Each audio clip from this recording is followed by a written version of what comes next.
Hari ini saya mau berbagi kasih karunia dengan judul Perjalanan Padang Gurun. Jadi, eh,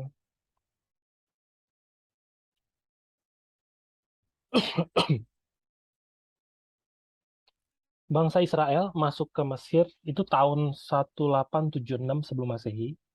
Kemudian mereka keluar dari Mesir itu tahun 1446. Jadi total lamanya di Mesir itu 430 tahun. Terakhir kita bahas tentang perbudakan yang dialami oleh bangsa Israel, baik secara luar maupun secara dalam. Perbudakan secara luar itu gampang kelihatan dan eh, Tuhan selesaikannya lewat hal-hal yang kelihatan juga kan. Tapi perbudakan secara dalam itu sangat susah karena nggak kelihatan. Jadi perbudakan secara dalam itu benar-benar nggak bisa paham.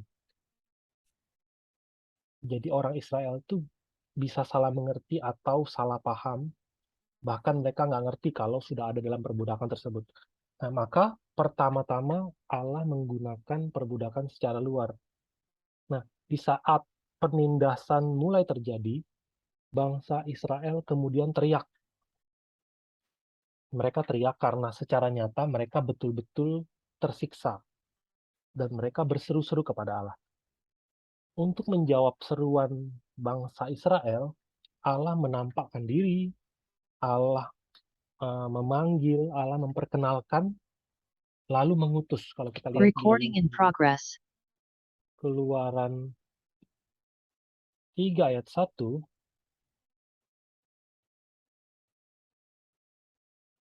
itu cerita tentang, ini kita akan lihat Keluaran 3 ya, memperkenalkan Musa yang sedang mengembalakan kambing dombanya itu sampai ke gunung Tuhan, gunung Horeb, gunung Sinai ya.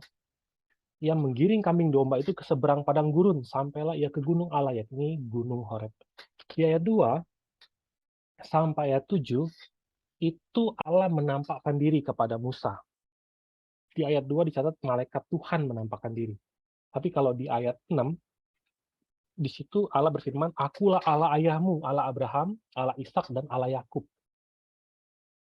Kemudian di ayat 8 sampai 10, Allah memerintahkan Musa untuk menghadap kepada Firaun. "Pergilah, aku mengutus engkau kepada Firaun untuk membawa umatku orang Israel keluar dari Mesir." Kemudian kalau baca di ayat 11, Musa bertanya, "Siapakah aku ini? Maka aku yang akan menghadap Firaun dan membawa orang Israel keluar dari Mesir." Musa bertanya, "Siapakah aku ini?" Lalu di ayat 12 Tuhan kasih dia tanda. Kata Tuhan, "Aku akan menyertai engkau. Ini tandanya. Tanda bahwa aku yang mengutus engkau, apabila engkau telah membawa bangsa itu keluar dari Mesir, maka kamu akan beribadah kepada Allah di gunung ini. Kepada Allah di gunung ini." Jadi tandanya ini buat Musa. Tanda kalau memang Allah yang menyertai dia, itu nanti dia balik lagi ke gunung ini, dan dia akan bawa bangsa itu beribadah kepada Allah. Terus kemudian Musa tanya lagi, "Tetapi apabila aku mendapatkan orang Israel dan berkata kepada mereka, Allah nenek moyangmu telah mengutus aku kepadamu, dan mereka bertanya kepadaku bagaimana tentang namanya." Nah di ayat 14, Tuhan jelaskan, kalau di bahasa Inggris itu, kalau di ayat 15, "Beginilah kau katakan kepada orang Israel, Tuhan, Yahweh kalau bahasa Ibrani-nya, Allah nenek moyangmu, itulah namaku." Kemudian di ayat 16-17, Allah memberikan penghiburan. Allah memerintahkan Musa untuk menyampaikan penghiburan dari Allah. Dia disuruh menghadap orang-orang Israel dan berkata, "Aku sudah mengindahkan kamu, juga apa yang dilakukan kepadamu di Mesir. Aku akan menuntun kamu keluar dari kesengsaraan di Mesir menuju ke negeri orang Kanaan, orang Het, orang Amori, orang Feris, orang Hewi, dan orang Yebus, ke suatu negeri yang berlimpah-limpah susu dan madunya." Jadi ini semua yang Allah lakukan di Gunung Horeb. Masih ada lagi ya. Kemudian di ayat 18, Allah memerintahkan lagi, "Maka engkau harus beserta para tua-tua Israel pergi kepada Raja Mesir dan kamu harus berkata kepadanya, Tuhan Allah orang Ibrani telah menemui kami, oleh sebab itu izinkanlah kiranya kami pergi ke padang gurun 3 hari perjalanan jauhnya untuk mempersembahkan korban kepada Tuhan Allah kami. Nah, di situ Tuhan juga eh, kasih tahu kepada Musa, nanti setelah kamu lakukan semua itu dan kamu menghadap Firaun, nanti Firaun tuh akan larang. Tetapi aku tahu bahwa Raja Mesir tidak akan membiarkan kamu pergi, kecuali dipaksa oleh tangan yang kuat. Nah, di saat itu Tuhan bilang, tapi aku akan mengacungkan tanganku dan memukul Mesir dengan segala perbuatan yang ajaib yang akan kulakukan di tengah-tengahnya. Sesudah itu, ia akan membiarkan kamu pergi. Aku akan membuat orang Mesir bermurah hati, sehingga kamu tuh nggak akan keluar dengan tangan kosong. Jadi ketika kamu pergi, kamu ambil semua barang-barang kayak perak, emas, baju-baju, kain, rampas sih orang Mesir. Nah, jadi di atas, jadi ini ceritanya Musa lagi menggembalakan domba sehari-hari sampai ke suatu gunung. Di situ semua peristiwa ini terjadi. Dia diutus, dia disampaikan apa yang harus dia katakan, dan dia dikasih tahu jawaban Firaun akan seperti apa. Tapi nanti kalau dia seperti itu, orang Israel harus berbuat seperti apa.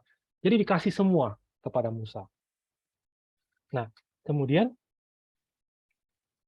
Musa tanya lagi. Ini keluaran ayat 3 ya. Sekarang di keluaran ayat 4, Musa tanya lagi.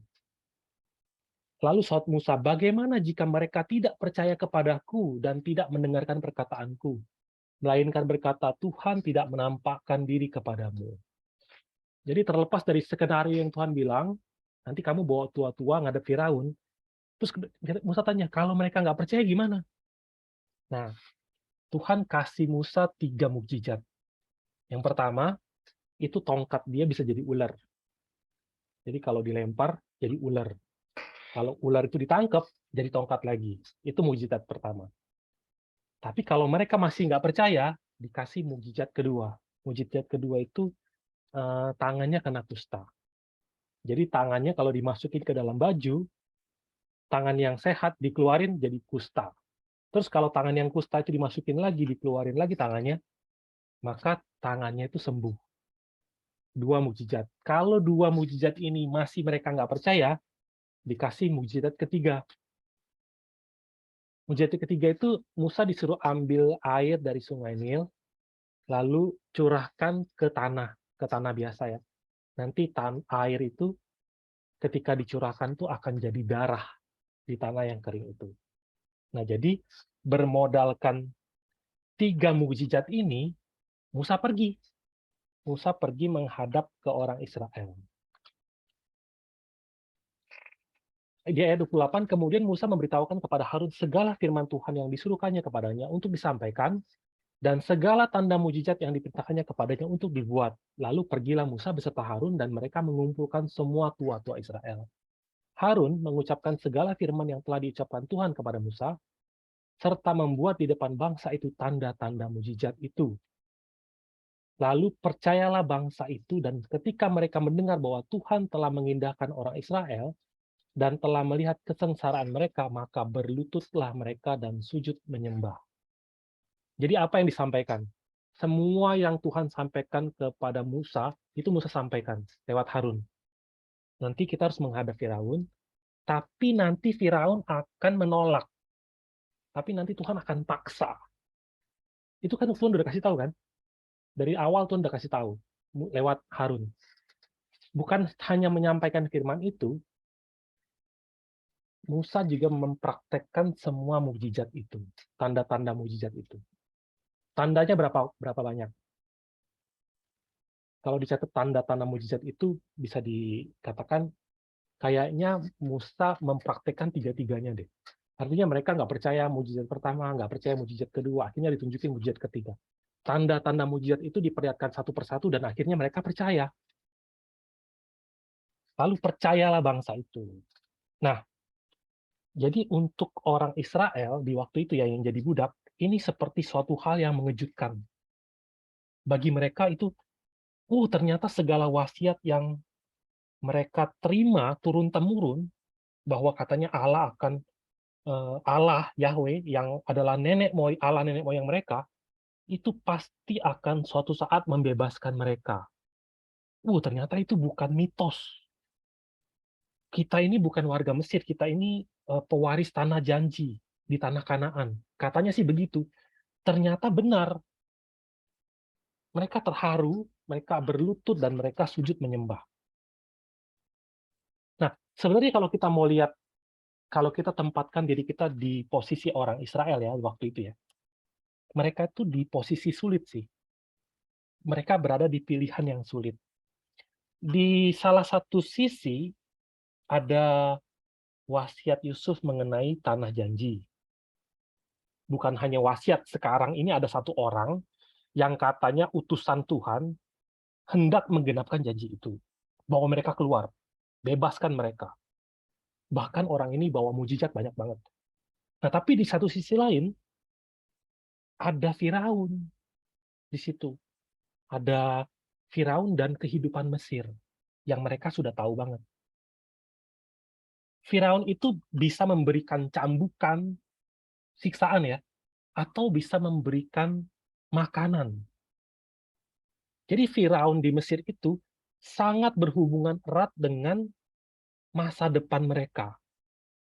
Apakah mereka akan sukacita dalam beberapa hari ke depan, apakah mereka akan duka cita dalam beberapa hari ke depan, itu tergantung mood-nya Firaun.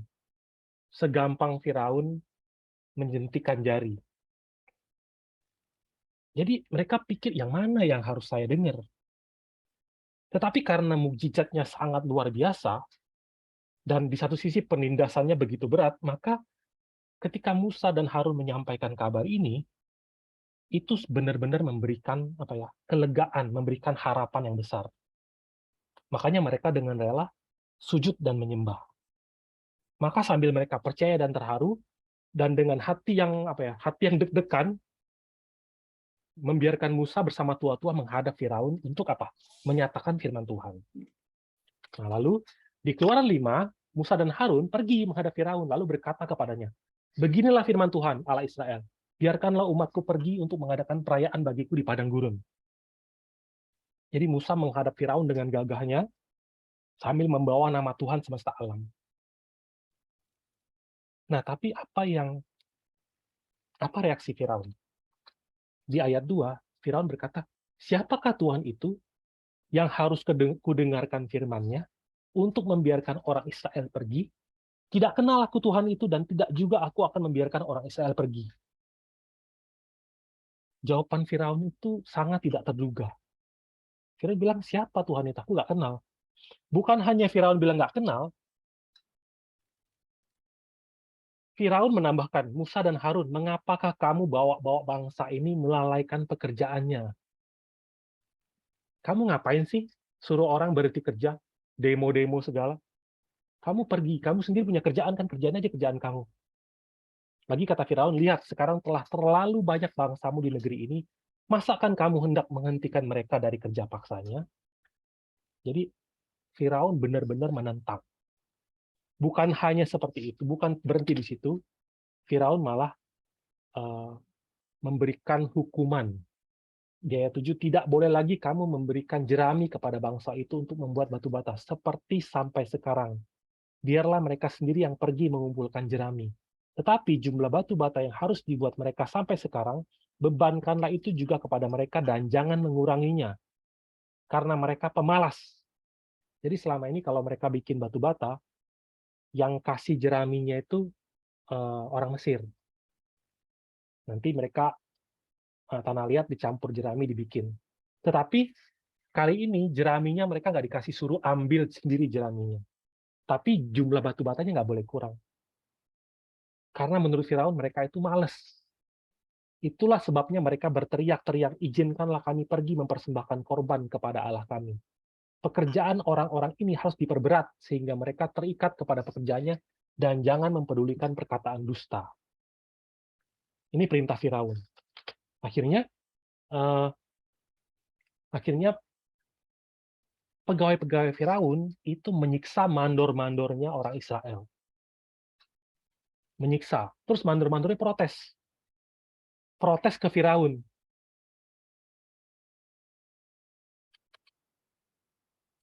Sesudah itu pergilah para mandur Israel kepada Firaun dan mengadukan halnya kepadanya. Mengapakah Tuanku berlaku seperti ini terhadap hamba-hambamu? Jadi mandor-mandornya orang Israel itu tanya, Pak, yang salah itu bukan kami loh, yang salah itu rakyatmu loh. Orang yang kau perintahkan itu loh. Karena sekarang mereka paksa kami untuk bikin batu bata, tapi jeraminya harus kami cari sendiri. Tapi Firaunnya malah ngomong, pemalas kamu, pemalas. Itulah sebabnya kamu berkata, izinkanlah kami pergi mempersembahkan korban kepada Tuhan. Jadi sekarang pergilah bekerja. Jerami tidak akan diberikan lagi kepadamu, tetapi jumlah batu bata yang sama harus kamu serahkan. Nah dari situ orang-orang Israel baru sadar, oh ternyata memang semua ini hukuman dari Firaun. Nah, akhirnya ketika mereka pulang, waktu mereka meninggalkan Firaun, berjumpalah mereka dengan Musa dan Harun yang sedang menantikan mereka. Lalu mereka berkata kepada keduanya, kiranya Tuhan memperhatikan perbuatanmu dan menghukumkan kamu, karena kamu telah membusukkan nama kami kepada Firaun dan hamba-hambanya, dan dengan demikian kamu telah memberikan pisau kepada mereka untuk membunuh kami. Jadi, ketika mereka melihat mukjizat itu, dan mereka izinkan Musa dan Harun pergi menghadap Firaun, hasilnya adalah kehidupan mereka menjadi lebih sulit lagi dari sebelum Musa datang. Akhirnya rupa dari mereka yang tadinya sujud dan menyembah itu nggak bersisa lagi. Nah dari sini kita bisa belajar bahwa kalau kita percayanya itu dengan mengandalkan mukjizat-mukjizat, itu benar-benar tidak dapat bertahan. Ketika kesengsaraan datang, itu seperti langsung runtuh. Maka setelah ini Tuhan menurunkan 10 tulah. Mengenai 10 tulah, teman-teman nanti lagi belajar sama ini ya, Evangelis Diarta. Jadi Tuhan menurunkan 10 tulah dengan sangat dahsyat, jadi lebih dahsyat dari tanda-tanda yang Musa tunjukin. Sampai akhirnya Firaun ini benar-benar menyerah. Dia bahkan izinkan orang Israel keluar. Bahkan rakyat-rakyat itu mendesak, kamu keluar deh, keluar-keluar. Kalau baca di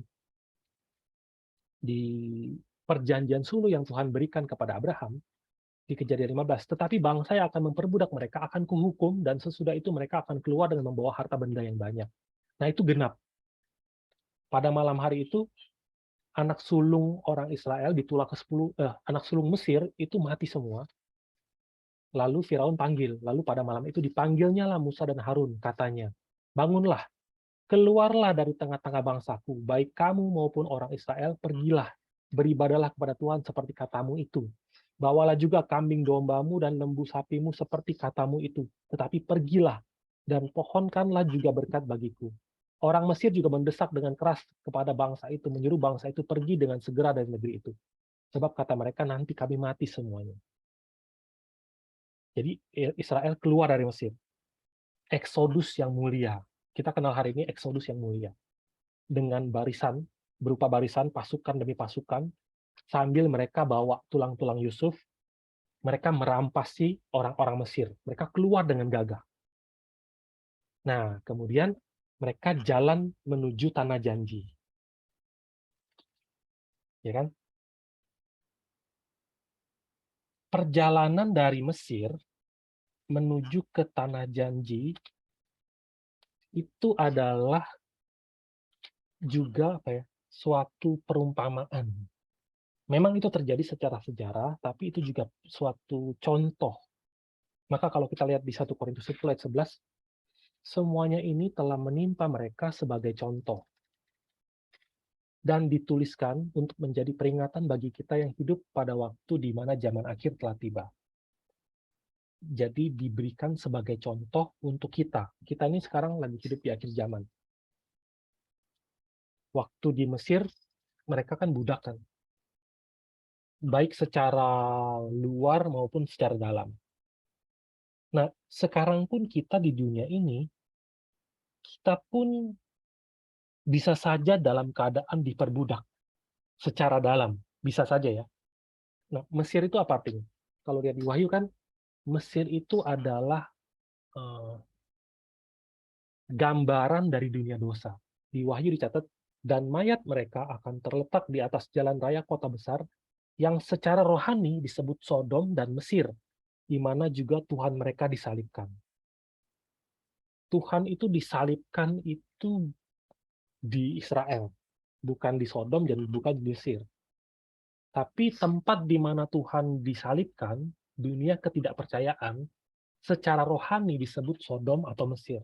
Jadi Mesir itu kita bisa ngerti kalau Mesir itu adalah dunia ketidakpercayaan atau dunia dosa. Sedangkan tanah janji, tanah Kanaan, itu adalah tanah di mana tempat mereka bisa beristirahat. Tempat mereka beristirahat kan. Tempat istirahat sejati itu sebenarnya adalah bersama dengan Tuhan. Makanya kalau baca di Yohanes 14, di rumah Bapakku banyak tempat tinggal. Jika tidak demikian, tentu aku mengatakannya kepadamu. Sebab aku pergi ke situ untuk menyediakan tempat bagimu. Dan apabila aku telah pergi ke situ dan telah menyediakan tempat bagimu, aku akan datang kembali dan membawa kamu ke tempatku, supaya di tempat di mana aku berada, kamu pun berada. Tanah janji itu gambaran mengenai sorga, tempat di mana Bapa berada. Nah, jadi perjalanan dari Mesir menuju tanah janji itu adalah contoh dari perjalanan kita masing-masing dari dunia ini menuju ke kerajaan Allah atau kerajaan sorga. Ini bagus kan? Ini suatu hal yang bagus sekali. Tapi sekarang kita akan melihat pertanyaan pentingnya, yaitu dengan hati seperti apakah umat Israel berjalan dari Mesir ke Kanaan? Jadi kan tadi dikasih mujizat, terus Firaun tambah hukuman, mereka tambah sedih, kemudian 10 tulah dihajar pakai 10 tulah. Akhirnya Mesir KO, Firaunnya KO, mereka jalan semua dengan gagah berani menuju ke tanah janji kan. Mereka lagi jalan nih. Mereka lagi keluar untuk berjalan ke tanah janji. Pertanyaannya, dengan hati seperti apakah umat Israel berjalan dari Mesir ke Kanaan? Jawabannya adalah dengan hati yang sebenarnya telah tercuri oleh Mesir. Jadi perjalanan ini adalah perjalanan dari umat Allah yang hatinya telah sepenuhnya tercuri oleh Mesir. Sebenarnya begitu.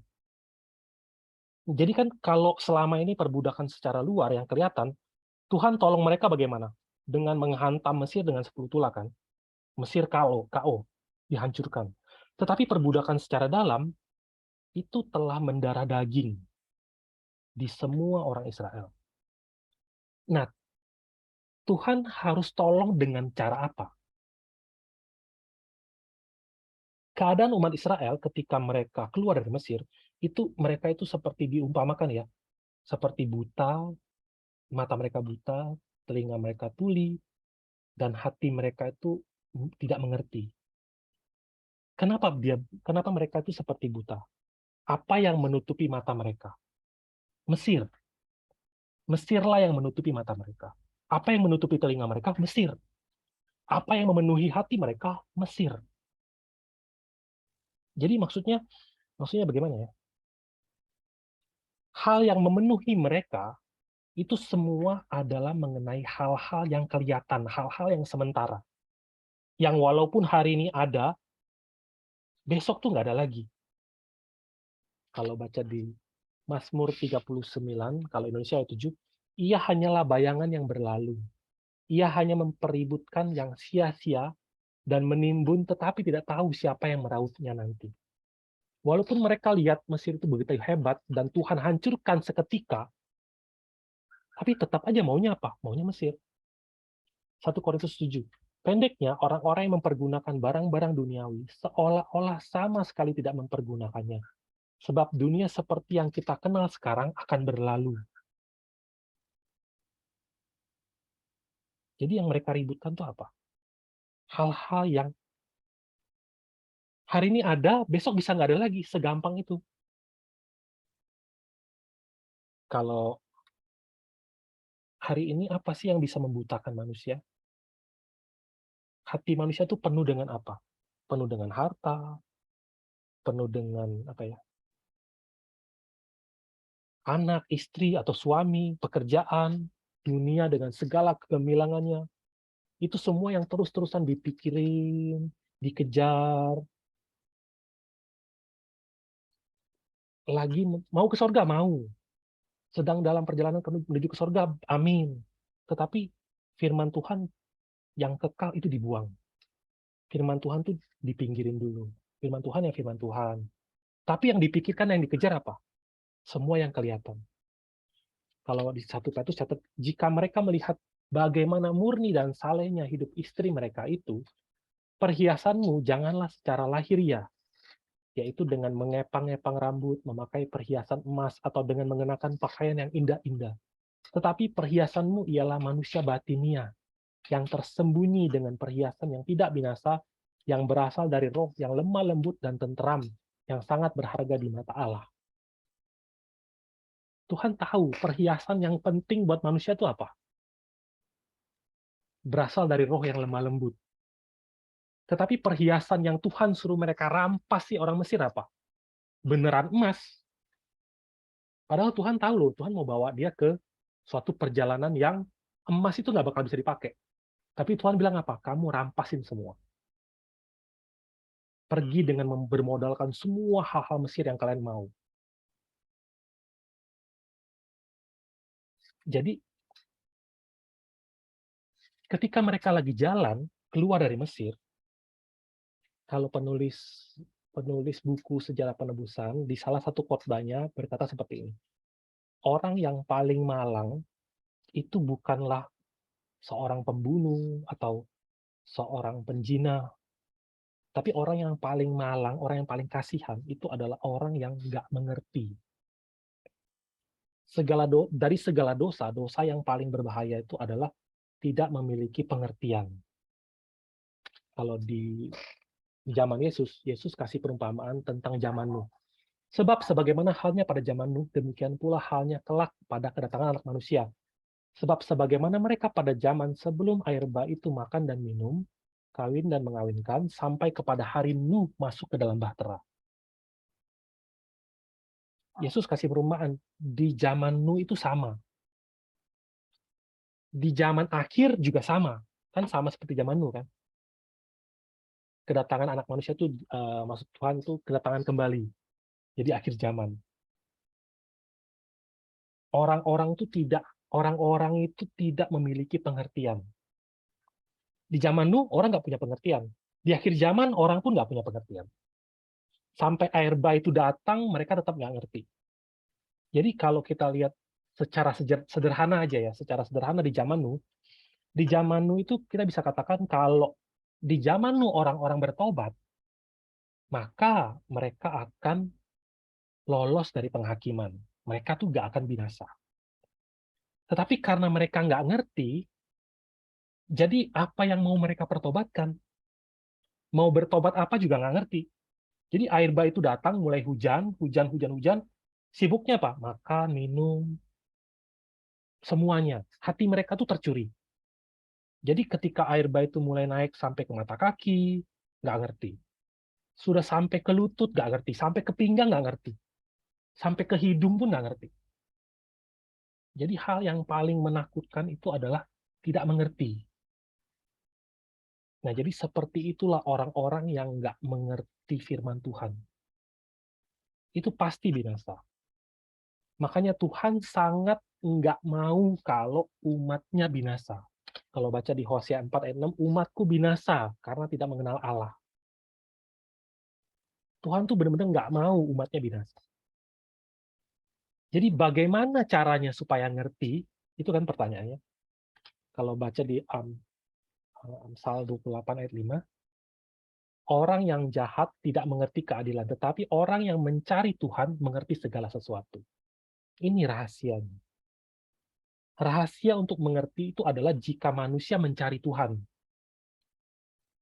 Manusia yang mencari Allah akan dibuat mengerti. Di Mazmur 119 berkata, Aku lebih mengerti daripada orang-orang tua, sebab aku memegang titah-titahmu. Tetapi manusia rohani menilai segala sesuatu, mempertimbangkan segala sesuatu, tetapi ia sendiri tidak dinilai oleh orang lain. Tetapi apabila di antara kamu ada yang kekurangan hikmat, hendaklah ia memintakannya kepada Allah, yang memberikan kepada semua orang dengan murah hati dan dengan tidak membangkit-bangkit. Maka hal itu akan diberikan kepadanya. Jadi rahasianya untuk bisa mengerti apa? Mencari Tuhan, kan? Nah, tapi kembali lagi ke orang Israel yang lagi keluar dari Mesir. Dalam keadaan hati mereka tercuri oleh Mesir. Apakah bisa mau mencari Allah? Apakah manusia yang hatinya tercuri bisa mau mencari Allah? Nggak bisa. Jadi bagaimana? Jadi itu ibarat badannya jalan, tapi hatinya tinggal di Mesir. Apa harapan orang seperti itu? Oleh sebab itu, apa yang harus Allah kerjakan kepada orang Israel? Bagaimana caranya Allah mengubah hati umatnya, mengubah dari hati yang tercuri menjadi hati yang mencari Allah? Mereka lagi keluar dari Mesir. Maka Tuhan harus lakukan sesuatu dong. Caranya dua. Pertama, Tuhan memberikan kepada mereka kitab Kejadian. Tuhan suruh Musa tulis. Mulai dari penciptaan, zaman Adam, zaman Nuh, zaman Abraham, Ishak, Yakub, Yusuf, sampai mereka masuk Mesir. Jadi kitab Kejadian itu menceritakan sejarah. Simpelnya ya, menceritakan sejarah. Sejarah apa? Kitab Kejadian itu menceritakan sejarah pekerjaan Allah. Bahwa pada mulanya, sejarah manusia itu tidak pernah bergerak sendiri atau tidak pernah berdiri sendiri. Sebaliknya, sejarah manusia itu selalu ada dalam kedaulatan Allah. Dan di setiap zaman, meski hati manusia terus-menerus tercuri oleh dunia, akhirnya apa? Terus-menerus mengkhianati Allah, Allah itu nggak pernah sekalipun meninggalkan manusia. Bahkan Allah terus bekerja memisahkan, sambil menyadarkan manusia-manusia. Maka ketika kitab Kejadian ini, ketika orang Israel baca, mereka jadi sadar, oh, ternyata bukan cuma kami yang hatinya tercuri oleh Mesir. Tapi di setiap zaman, setiap manusia tuh benar-benar telah tercuri. Di Taman Eden pun udah ditercuri. Jadi mereka tahu, oh, manusia tuh begini ya. Yang kedua, bagaimana caranya membalikkan hati orang Israel? Tuhan bawa mereka ke perjalanan padang gurun. Kalau baca di Ulangan 8, ingatlah kepada seluruh perjalanan yang kau lakukan atas kehendak Tuhan Allahmu di padang gurun selama 40 tahun ini dengan maksud merendahkan hatimu dan mencobai engkau untuk mengetahui apa yang ada di dalam hatimu, yakni apakah engkau berpegang pada perintahnya atau tidak. Jadi ia merendahkan hatimu, membiarkan engkau lapar dan memberi engkau makan mana yang tidak kau kenal dan yang juga tidak dikenal oleh nenek moyangmu, untuk membuat engkau mengerti bahwa manusia hidup bukan dari roti saja, tetapi manusia hidup dari segala yang diucapkan Tuhan. Untuk membuat mereka mengerti. Sejauh ini yang mereka tahu di Mesir, untuk hidup butuh roti. Itu kan yang mereka tahu kan. Tuhan akan membuat Israel mengerti. Sampai akhir Tuhan benar-benar akan membuat umatnya mengerti. Jadi kalau kita pikirkan ya, kalau kitab Kejadian itu seperti teori, supaya mereka bisa belajar dari sejarah, belajar dari masa lalu, maka perjalanan padang gurun itu adalah praktek. Jadi kayak teori dan praktek. Supaya mereka bisa menjalani. Sehingga pengertian itu bukan cuma di kepala, tapi bisa dihidupi. Nah, kita pun sekarang, kita yang hidup di dunia ini, masing-masing kita pasti punya iman untuk pergi ke sorga, kan? Nggak ada orang yang nggak mau pergi ke sorga. Setiap kita. Pertanyaannya sekarang buat kita hari ini masing-masing, apa dengan hati seperti apakah kita lagi hidup di dunia ini?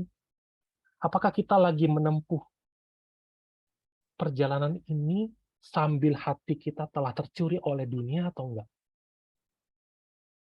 Kalau itu benar, kalau benar-benar seperti itu, maka hari ini bagaimana Tuhan mau bikin kita ngerti? Yang pertama, Tuhan kasih teori. Teorinya di mana? Di Alkitab. Ada Alkitab yang Tuhan berikan kepada kita. Bukan cuma itu, di dalam kehidupan kita hari ini ada perjalanan padang gurun masing-masing. Spesial, satu persatu dari kita tuh ada perjalanannya. Nggak bakal sama. Setiap dari kita tuh nggak bakal sama. Tetapi walaupun nggak sama, cetak birunya, skemanya, itu sudah Tuhan bentangkan lewat perjalanan yang dilewati oleh orang Israel. Nah, kalau kita lihat di peta ya, peta dari Mesir, kiri itu Mesir, kanan atas itu Kanaan. Ada 3 jalan. Sebenarnya ada 3 jalan yang umum dipakai orang-orang untuk pergi ke Kanaan. Yang pertama tuh yang paling atas itu jalan Filistin, jalan pantai sebetulnya. Di atas itu kan dekat laut kan. Itu yang paling dekat. Kedua, yang tengah, itu jalan melewati Syur. Yang ketiga, itu jalan lewati pegunungan. Jadi ada 3 jalur. Jalan-jalan yang biasa dipakai di zaman itu. Nah, tapi Tuhan nggak suruh mereka lewat jalan ini. Benar-benar Tuhan nggak suruh.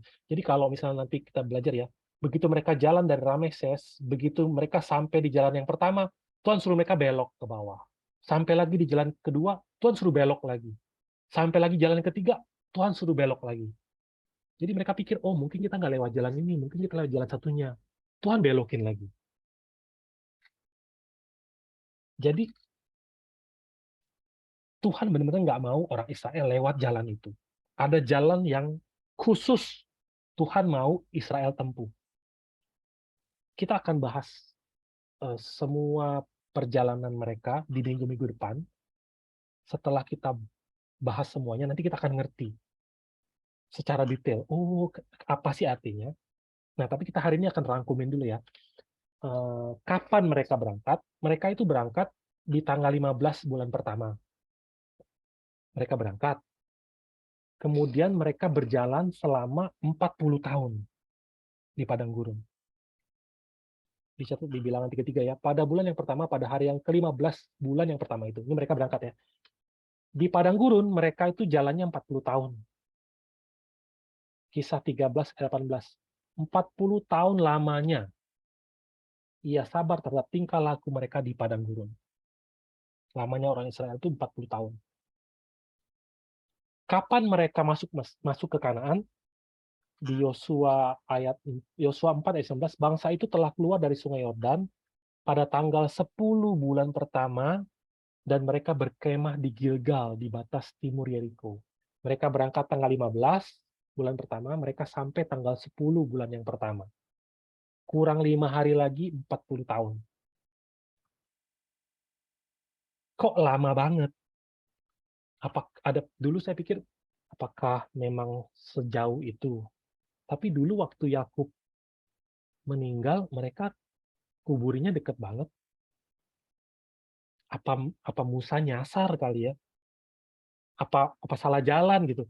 Nah, tapi ternyata mereka bisa 40 tahun di padang gurun itu karena Tuhan hukum mereka. Jadi ada satu kejadian, detailnya nanti kita akan lihat. Jadi Tuhan itu sebenarnya udah bawa mereka di bawah Kanaan. Mereka tinggal masuk. Tuhan suruh, kamu masuk deh. Masuk langsung. Tapi mereka bilang, kita intai dulu. Kita intai dulu ya. Kita lihat dulu keadaan dalamnya seperti apa. Lalu mereka ngintai. Mereka mengintai selama 40 hari.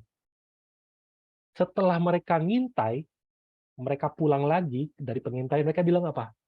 Kalau kita masuk, kita mati. Mendingan kita balik ke Mesir. Ini kita akan bahas nanti. Nah, oleh karena itu mereka dihukum. Jadi 40 tahun lamanya kamu harus menanggung akibat kesalahanmu. Sesuai dengan jumlah hari mereka ngintai, 40 hari, Tuhan hukum mereka 40 tahun. Jalan-jalan di padang gurun. Akhirnya gara-gara ini mereka muter-muter di padang gurun selama 40 tahun. Nah, total selama 40 tahun ini, bangsa Israel berkemah sebanyak 42 kali. 42 kali ya. Dan di setiap perkemahan itu, kapan saja mereka berkemah, atau di mananya saja mereka berkemah, itu bukanlah keputusan Musa, bukan keputusan orang Israel. Bukan. Jadi bukan yang kalau kita kemah kan kita jalan yuk kita kemah di sini yuk. Kalau itu enggak. Melainkan semua tempat dan kapannya itu terserah Tuhan. Kalau baca di Bilangan 9, atas titah Tuhan orang Israel berangkat dan atas titah Tuhan juga mereka berkemah. Selama awan itu diam di atas kemah suci mereka tetap berkemah. Dicatat di Bilangan 9 itu ditekankan 3 kali. Atas titah Tuhan mereka berkemah, atas titah Tuhan juga mereka berangkat. Di ayat 23 juga. Atas titah Tuhan mereka berkemah, dan atas titah Tuhan juga mereka berangkat. Jadi,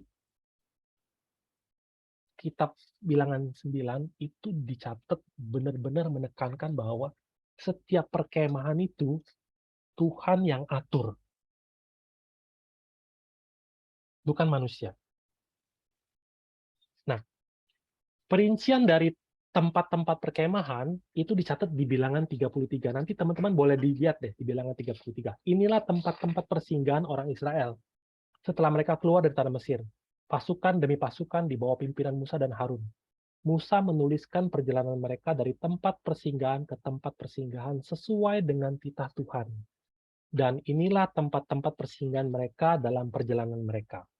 Nah, kalau teman-teman baca terus sampai penghabisan, itu nama-nama perkemahannya dicatat. Sukot, Etam, Tentangan Migdol, Mara, Elim, Laut Tebera, terus banyak kan, 42 nama. Dulu kalau saya baca Alkitab, saya ketemu pasal 33 ini bingung. Ini tempatnya di mana juga, tempatnya seperti apa, nggak tahu. Terus dicatat ke buat kita nih, buat apa menu-menuin Alkitab? Ngapain sih dicatat? Nah, tapi penulis buku sejarah penebusan dalam penggembalaannya ya, dia bukan cuma ngajari untuk perhatikan tempat-tempat ini, bahkan di penulis itu, Pendeta Senior Abraham Pak, itu perintahkan agar tempat-tempat ini dibikinin lagu. Disuruh tulis jadi lagu, terus disuruh ajarin. Dan yang diajarin itu nggak tanggung-tanggung sampai ke anak Sunday School. Jadi dulu waktu pertama-tama saya di gereja itu saya bingung, kok diajarin lagu ini? Jadi saya kan juga guru Sunday School kan. Jadi kita juga mau nggak mau ikutan belajar kan, sambil ngajarin anak-anak, ayo anak-anak nyanyi lagu ini. Sukot, Etam gitu lagunya begitu. Terus itu diterapkan di seluruh cabang gereja kita di seluruh dunia. Jadi ada satu masa di mana gereja kita semua nyanyi lagu ini. Nah, jadi waktu dulu nyanyi itu kurang berkesan. Karena apa ya, bingung gitu. Kenapa gitu tempat-tempatnya dicatat terus apa. Nah, tapi setelah kemudian hari mempelajari dengan tekun arti dari perkemahan-perkemahan ini, maka ketika kita menyanyikan lagu ini, itu ada ada suatu keharuan yang mendalam. Akhirnya bisa mengerti, oh kenapa sih penulis suruh kita hafalin ini. Nah, penulis buku merangkumkan seluruh 42 perkemahan itu jadi 5 fase. Kalau teman-teman punya buku 2, teman-teman bisa buka di halaman paling depan, itu ada, kalau di buku revisi di tengah-tengah itu ada kayak peta, terus dibagi menjadi 5 warna kan. Jadi itu ada Sukot, dari perkemahan Sukot yang pertama sampai ke Rafidim itu 10 kemah. Kemudian dari padang gurun Sinai menuju ke Ritma itu kalau nggak salah 3 kemah. Kemudian dari Ritma ke Kades itu 18 kemah. Terus dari Kades sampai runtuhan Abarim itu 6 kemah. Kemudian ada 5 kemah lagi waktu mereka seberangi Sungai Jered sampai ke Gilgal. Total ada 42 kemah. Ini kita akan lihat secara detail satu persatu. Ini titah Tuhan. Kalau mereka awannya berhenti di Ritma, mereka berkemah di Ritma. Kalau awannya gerak, mereka jalan. Jadi bisa dibilang seluruh perkemahan ini adalah perkemahan yang Tuhan mau mereka tempuh. Jalan yang Tuhan mau mereka tempuh. Mereka tempuh dan mereka berkemah di situ. Nah, di dalam kemah-kemah inilah terdapat cetak biru keselamatan manusia. Dibentangkan. Perjalanan iman manusia. Dari iman anak-anak, Sukot sampai Rafidim itu fase mukjizat semua. Nanti kita akan belajar ya. Sampai terakhirnya bagaimana. Nah, jadi secara kesimpulan, 5 fase ini adalah fase iman setiap manusia. Tadi saya bilang, setiap kita akan menempuh perjalanan padang gurun kita masing-masing. Nggak akan sama, tapi 5 fase ini pasti sama. Dalam perjalanan hidup kita ada perjalanan yang harus kita lalui. Jadi walaupun banyak pilihan jalan yang terbentang di hadapan kita harus benar-benar tahu jalan mana yang kita mau tempuh. Dicatat di Yeremia 6 ayat 16, beginilah firman Tuhan, ambillah di tempatmu di jalan-jalan dan lihatlah. Tanyakanlah jalan-jalan yang dahulu kala. Di manakah jalan yang baik, tempuhlah itu. Dengan demikian jiwamu mendapat ketenangan. Tetapi mereka berkata, kami tidak mau menempuhnya. Perjalanan padang gurun adalah perjalanan yang pertama kali dilewati oleh orang Israel waktu itu. Mereka benar-benar nggak tahu mau kemana. Kalau mereka mau tahu jalan-jalan yang dahulu kala, mereka harus benar-benar belajar kitab Kejadian. Yeremia 18, tetapi umatku telah melupakan aku, mereka telah membakar korban kepada dewa kesia-siaan. Mereka telah tersandung jatuh di jalan-jalan mereka, yakni jalan-jalan dari dahulu kala, dan telah mengambil jalan simpangan, yakni jalan yang tidak diratakan. Kalau kita nggak menempuh jalan yang benar, kita pasti akan jatuh. Dicatat lagi, siapa yang bijaksana, biarlah ia memahami semuanya ini. Siapa yang paham, biarlah ia mengetahuinya. Sebab jalan-jalan Tuhan adalah lurus, dan orang benar menempuhnya, tetapi pemberontak tergelincir di situ. Mereka menempuh jalan Tuhan yang lurus, tapi tergelincir. Akhirnya mereka memilih jalan lain. Kenapa bisa tergelincir ketika mengambil jalan Tuhan yang padahal lurus? Perjalanan padang gurun, ketika manusia mencoba untuk menempuh perjalanan padang gurun sendiri, rutenya sendiri, temponya sendiri, itu nggak akan pernah sampai. Kenapa? Karena hanya untuk sekedar bertahan hidup 1 hari saja, itu butuh mukjizat. Kan padang gurun itu kan cuacanya benar-benar ekstrim. Kalau panas panas banget, kalau dingin dingin banget, penuh dengan binatang buas, emas sama perak nggak laku di situ, nggak ada yang jual, nggak bisa bercocok tanam. Belum lagi kalau ada perampok atau ada bangsa lain yang menyerang. Jadi fakta bahwa mereka bisa bertahan hidup di padang gurun bukan sehari loh, 40 tahun. Itu benar-benar bukti bahwa Allah menyertai mereka. Kalau baca di Ulangan 29 ayat 5, 40 tahun lamanya aku memimpin kamu berjalan melalui padang gurun. Pakaianmu tidak menjadi rusak di tubuhmu, dan kasutmu tidak menjadi rusak di kakimu. Roti tidak kamu makan, anggur atau minuman yang memabukkan tidak kamu minum, supaya kamu tahu bahwa akulah Tuhan Allahmu. Dan yang di padang gurun memberi engkau makan mana yang tidak dikenal oleh nenek moyangmu, supaya direndahkannya hatimu dan dicobainya engkau hanya untuk berbuat baik kepadamu akhirnya. Apa hasilnya? Setelah mereka diberikan kitab Kejadian dan mereka jalan di seluruh perjalanan padang gurun ini, apa hasilnya? Telinga mereka, mata mereka, dan hati mereka pun mengerti. Di Amsal 12 dicatat, telinga yang mendengar dan mata yang melihat, kedua-duanya dibuat oleh Tuhan. Maka, apapun yang terjadi dalam hidup kita hari ini, ketika kita melewati padang gurun dengan sepenuhnya bersandar kepada Allah dan bersandar kepada firman Allah, kita pun pada akhirnya akan dibuat Tuhan mengerti. Dan ketika kita dibuat mengerti, maka perjalanan padang gurun ini pun tidak lagi ditempuh seperti padang gurun, tetapi akan ditempuh seperti di Taman Eden. Pembahasan kita sampai di sini dulu. Kita tutup dengan doa dulu ya. Allah Bapa yang bertata di kerajaan surga, kami mengucap syukur Bapa atas kasih karunia-Mu.